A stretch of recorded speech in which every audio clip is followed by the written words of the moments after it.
First Chronicles chapter 4, verses 9 and 10. And let us see how he was able to change the future. Yung kanyang future ay nabago because he did something. Let's read it together. First Chronicles chapter 4, verses 9 and 10. Verse 9 it says, "And Jabez was more honorable than his brethren, and his mother called his name Jabez, saying, Because I bear him with sorrow. And Jabez called on the God of Israel, saying, O that wouldest bless me indeed, and enlarge my coast, and that thy hand might be with me, that thou wouldest keep me from evil, that it may grieve me. And God granted him that which he requested." Sabi ng Bible, and God granted him that which he requested. Thank you, Jesus. Hallelujah. Hindi karapat-dapat pagkukulay ng iba at mabilis mong magsinta. Habang walang kasinang, mas pulian ka ng mabuti sa lahat mong ginawa. Niyaman mo ako sa aking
bless our hearts, bless the word, and bless every one of us in this place. We thank you, Lord, for an open heaven. Help us to hear the message from your very throne room that will change our life forever. Yes, we pray that ang Diyos ay sabi ng malakas na Amen. Thank you, Jesus. Before you sit down, sabi mo sa kami po, ang beautiful po talaga. Nakita ko ang mga dito sa lobby, and of course, when you bring joy to someone, yan po isang senyales that that is our ministry. Bring joy, at the same time, bring happiness to the lives of many people. Si Jabez ay tunay nga na ang kanyang pangalan ay ibig sabihin is sorrow maker. Ibig sabihin, nagdadala ng kalungkutan. Yan po ang pangalan ng Jabez. Kaya nga sabi ko sa verse 9, and Jabez was more honorable than his brethren, and his mother called his name Jabez, saying, Because I bear him with sorrow. Si Jabez is sorrow maker. Yan po ang ibig sabihin ng kanya pong pangalan. But in verse 10, and Jabez called on the God of Israel, saying, O that wouldest bless me indeed. O Lord, bless me indeed, and enlarge my cause, and thine hand not be upon me, and thou wouldest keep me from evil, that it may not grieve me. And then the Bible says, God granted him that which is requested. Ang Diyos ay nag-grant ng sa kanyang mga requests, and the Lord gave him the answered prayer. Today, let us talk about Jabez. Si Jabez po ay napakagandang pag-usapan sapagkat ito po ay isa pong bagay na kung saan ay nais po nating malaman because 2026 is coming, and of course, the message in the life of Jabez is all about, a man who changed his future. Pwede mong baguhin ang iyong future. At si Jabez was able to change his future because he did something. At tingnan natin kung ano ginawa ni Jabez, at ito po isang pattern that we can change our future. Because Jabez was sorrow maker, but the Lord gave him, new future because he did something. Yan po ibig sabihin ng Jabez. Jabez means bring pain or sorrow maker. Yan po ang ibig sabihin po ng Jabez, carrying pain everywhere he went. Kahit sa pumunta si Jabez, kahit sa pumunta, he's bringing pain, he's bringing sorrow because ang ibig pong sabihin niya is sorrow maker. But the Bible says, si Jabez was able to change his future. Ngayong 2026, I believe there will be future that will be changed ngayong 2026. Baguhin ng Diyos ang ating po kinabukasan.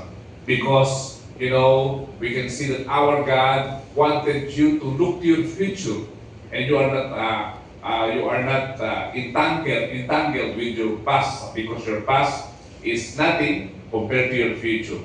And Jabez was able to get the attention of God. God's attention was given to Jabez because he did something. Ang unang chapter po ng Chronicles, the first 9 chapters, is all about genealogy. Puro mga pangalan lang ng mga tao. Genealogy. Sabi niya, Amora beget his son. At of course, puro names, puro genealogy. Sa mga nagbabasa, you are going to be bored sapagkat ang mga pangalan ang binanggit po dito sa ating Chronicles. But praise God because in verses 9 and 10 ng Chronicles chapter 4, he paused for a while and he put attention to Jabez. Sabi ng Bible, Jabez was honorable man. And because he was honorable man, the future was changed. He mentioned only names, but this man is different. He stopped and he said there is something about this name, Jabez. Something about this name, the sorrow maker. Something about his name, the one who brings pain. Everywhere he went, meron something. Even though he's the carrier of pain, pero something great happened. Si Jabez, ang tawag sa kanya, sakit sa ulo. Talagang born in pain. Kaya sabi ng kanyang mother, he was born in pain. According to Bible scholar, nung si Jabez ay about to be born, iniwanan siya ng kanilang ama. And of course, sapagkat iniwanan ng ama, ang kanyang mother ay experienced sorrow, too much pain. At of course, pag walang ama, nung pinanganak si Jabez, maraming sorrow, maraming kalungkutan, at maraming sakit sa ulo.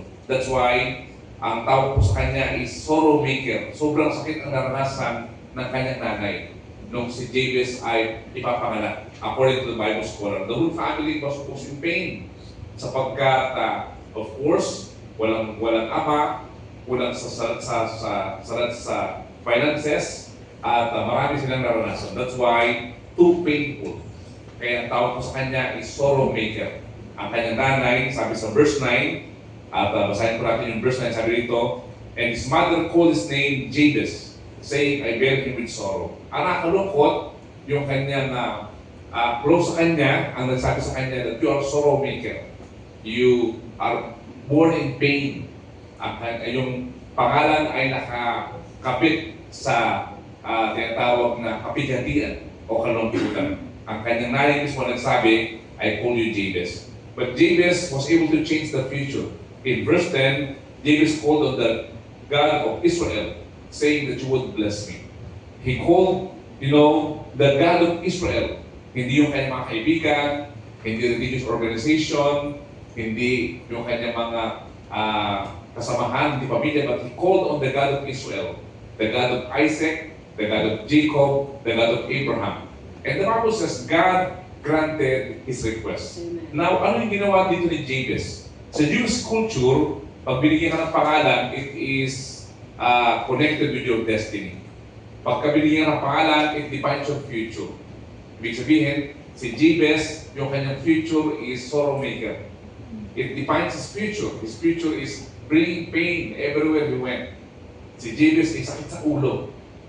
Ibig sabihin, ang dala ni Jabez ay puro pagdurusa. kapighatian. Si Jabez ay tunay nga na symbol ng paghihirap. And of course, wala nang pag-asa sapagkat ang kanyang pangalan ay connected with his future.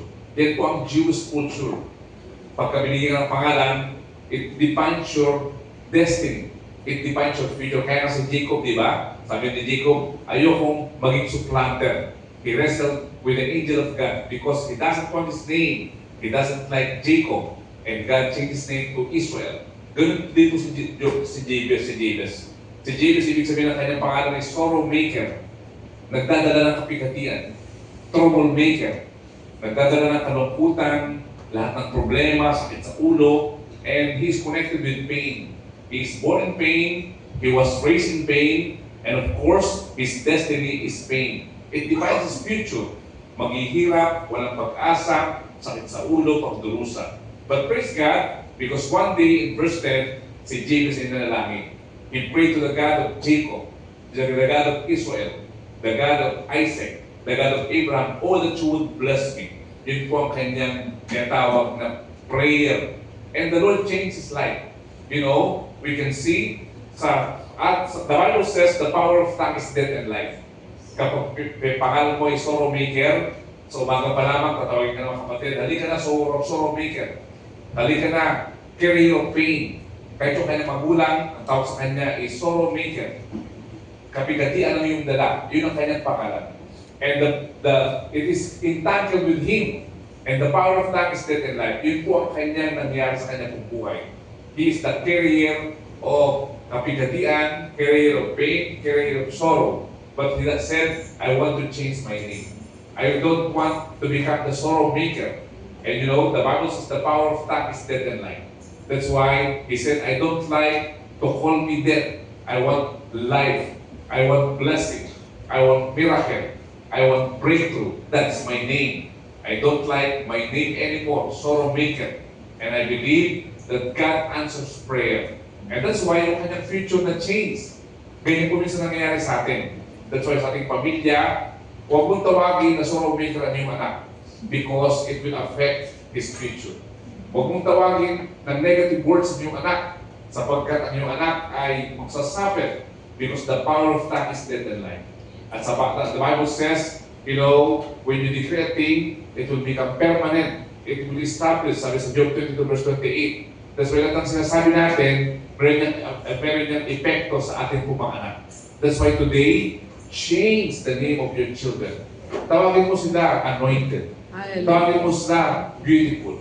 Tawagin mo yung mga anak na kung saan ay blessed. The generation of blessing, hundredfold anointing is with your children. And it will affect their lives. Kapag pinapaulit-ulit mo daw yun, sabi ng Job 22 verse 28, it will become permanent.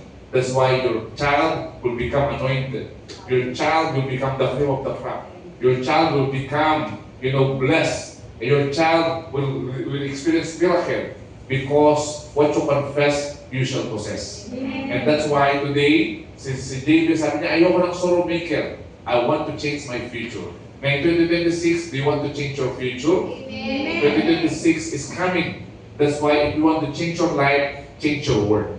So umaga pa lamang, you change your word. You bless your future. You say something. You say anointing. You declare, breakthrough. You declare the word of God because it will affect their lives. Ganito po si Jacob. Si Jacob din. Ganito din si Jabez. And the Bible says, when you say, you are going to receive what you say. Sabi ng Mark 11:23, you shall have whatsoever you say. That's why ang declaration po natin is very important in 2025. And 2026, our declaration is very important. If you want to change your life, change your word. And when you change your word, you are changing your life. That's why tell the word of God. The power of tongue is death and life. That's why every morning you declare healing. Amen. Every morning you declare miracle. Every morning you declare abundance. Every morning you declare breakthrough. Every morning you declare anointing. It will change your future and you will see it will manifest in your life. Sabi ng Bible, it will become permanent in your life when you always decree it, when you always declare. Kaya sabi ng Romans chapter 4 verse 17, calling those things which are not as though they were. Hindi mo ba naranasan, but you call those things which are not as though they were, because there is power in your tongue. Si Amen. Jabez, sabi niya, oh, that you would bless me. Oh, Father God, God of Israel, God of Jacob, God of Abraham, that you would bless me. Ibig sabihin, change my life. I know I'm no longer the prisoner of my past. Ang aking nakaraan, hindi na ako nakakulong. Palayain mo ako, Diyos, being a sorrow maker. Palayain mo ako sa kapigatian. Palayain mo ako sa lahat ng sakit at karamdaman. I'm blessed. Change my life. My future is bigger than my past. Because in front of me is a bigger future. Ngayon kung 2026, in front of you is a bigger future. There is promotion for you ngayon 2026. Because you declare it. There is harvest for you in the 2026. Because you declare it. You decree it. There is hundredfold anointing that God has given unto you because you declare, you confess, you say, you're going to experience, brothers and sisters, the plan of God in 2026. The Bible says in this passage, sabi na that you would bless me. Bless me indeed. It doesn't matter where you start. Hindi mahalaga sa Diyos ang iyong nakaraan. Ang mahalaga sa Diyos ang iyong kinabukasan. You have great future Amen. in God. You have big future in God. And that's why today, if you want to change your life, change your word. When you change your word, you change your life. You know, iwas natin na magsabi ng negative words or mga words na kung saan hindi karapat-dapat. Si Dr. Masaru Emoto, isa po siyang Japanese scientist. He went to my office at Chipsachoi a few years ago. Isa po siyang, ang tawag sa kanya is water scientist.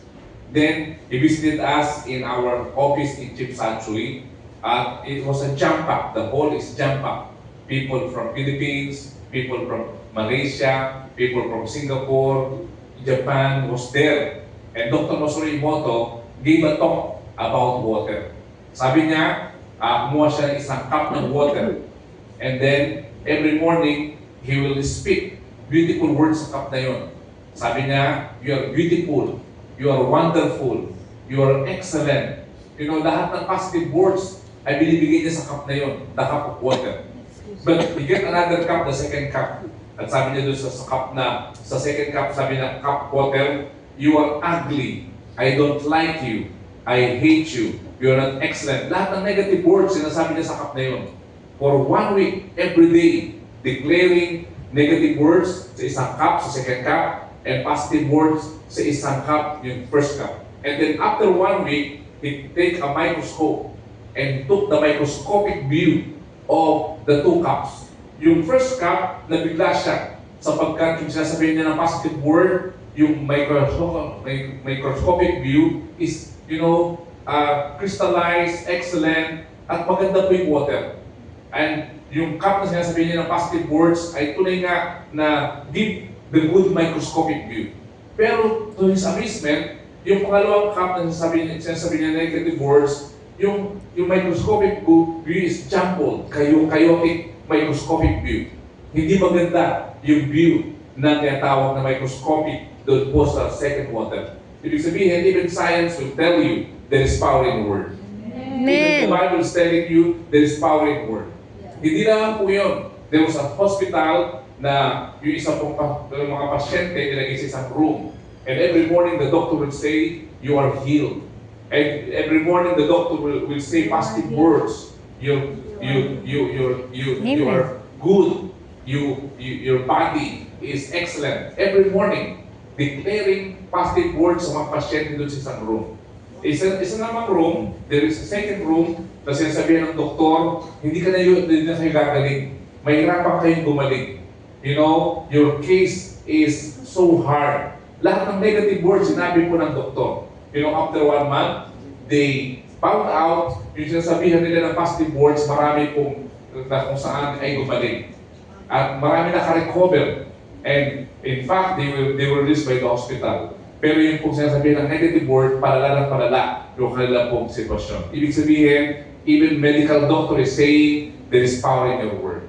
Ganun po si Jabez. Sabi niya, I don't like to become sorrow maker.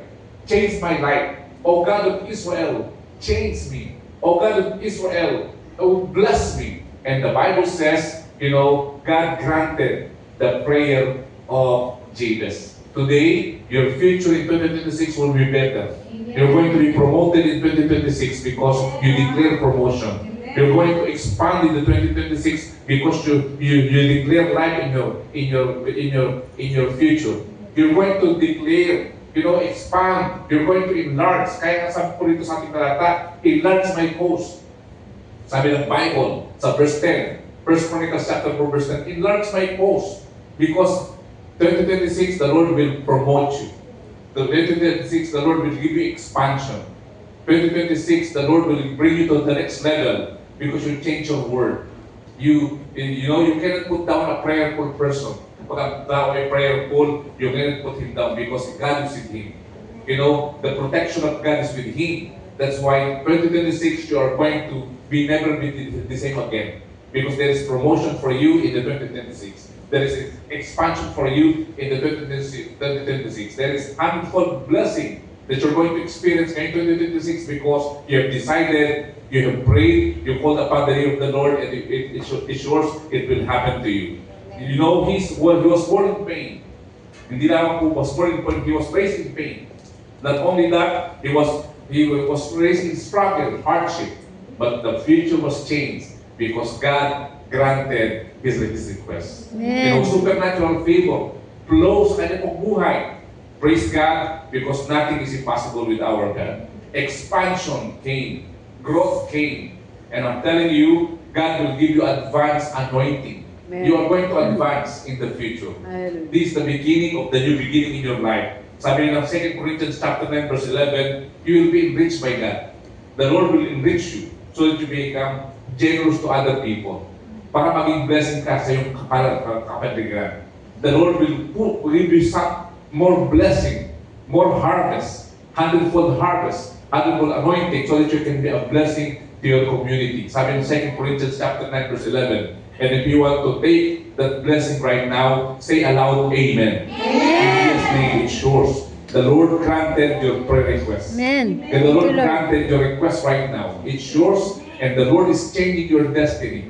The Lord is changing your situation. Amen. God is blessing you. At in 2026, something great is going to happen in your life. Amen. I'm telling you, in this passage, we can see, at sabi ni Jabez, let your hand be upon me. Lord, sa aking sarili, wala akong magagawa. Let your hand be upon me. Yung kanyang third request. Let your hand be upon me. Ibig sabihin, let your presence be with me always. And when your presence is with me, if God is with me, who can be against me? I'm telling you this morning or this afternoon, God is saying the devil is no longer in control in your life. Amen. You are set free. Sabi nga ni David, keep me from harm. God's presence is upon you and God's protection is upon you. That's why today, the Lord is saying, my child, don't worry about 2026 because I prepared your blessing already. Amen. It is waiting for you. Hundredfold harvest is waiting for you. Hundredfold anointing is waiting for you. Hundredfold blessing is waiting for you. Don't worry because I have granted your request. Your request is granted. Your prayers has been answered. Because even though you are born in pain, even though you are born in struggle, even though you are born with the hardship, this is a different story. Because you call upon the name of the Lord. And Jabez called in the God of Israel. Because he called, God granted his request. Today, I'm telling you, the prayer of his people is already granted. We're praying for you every day. We're mentioning your name in prayer. Always, every morning, we're saying, Lord, bless your child. Bless your people. Bless your children. And I'm telling you, God granted the prayer request. Amen. Tomorrow, I will be talking with the land department officer sapagkat we're claiming the land sa Saipong. Sabi namin, we're using the Saipong land, for 20 years already, more than 20 years. Pwede bang i-grant nyo na sa amin ang land? And the land department called me and said, okay, let's talk on Monday. And then we're going to go there sa land department ng Saipong. And I believe the Lord granted our prayer request. I believe that the prayer mountain is going to be built because God granted the prayer request of His people. Nothing is impossible with God. The Lord will expand your territory. The Lord will bless you. The Lord is going to protect you. The Lord will keep you from harm. Because, even though Jabez was called the sorrow maker, he is the carrier of pain, the carrier of sorrow. God changed his future because God granted his prayer request. When your labor could not do it, favor will do it for you. Labor is hardship, but favor is granted unto you. And the Lord God Almighty is saying, my child, in the 2026, don't worry because my favor is upon you. Amen. Every project that you will touch shall prosper because I bless you. I will expand your territory. That's why prepare for the expansion. Prepare for supernatural favor. Prepare right now because the Lord is going to prepare greater things in your life. Sabi ni Jabez, that you would bless me, that you would enlarge my territory, that you would keep me from harm, and that your presence will be upon me. Today, I'm telling you, God is saying, my child, don't worry about pain. It's a wrong pain. Yan ay maling pain. God will settle you down. God is settling you this morning, on this afternoon. And I'm telling you, the Lord is going to remove all the pain and He will bless you indeed because that is God's plan in your life. Sabi ni Ruth, so Ruth chapter 1, ang pangalan niya pa ay Ruth. But in chapter 1 verse 21, sabi niya, don't call me Ruth, call me Mara. Mara means bitter. Even si Ruth ay nakaranas ng bitterness sapagkat yung kanyang pamilya naman namatay, yung kanyang anak namatay, and too much sorrow. Kaya sabi niya, don't call me Ruth, call me Mara. Mara means bitter. But we can see the Lord rescued Ruth. And Ruth met Boaz. Boaz brought tremendous blessing to Ruth. And the Bible says her life will never be the same again. The same thing with us right now. Don't worry about your pain. Don't worry about the bitterness because God granted your prayer request today. The Lord answered your prayer today. Amen. If you believe that the Lord answered your prayer, I want you to stand on your feet and we're going to declare right now. Declare life. Declare a special favor. Declare breakthrough. Declare acceleration. Declare promotion. Declare abundance. Declare overflowing. You shall overflow with God's blessing, with God's harvest. And today, we give you the glory, O Lord God Almighty, because this afternoon we receive the answer to our prayer. I want you to bow down.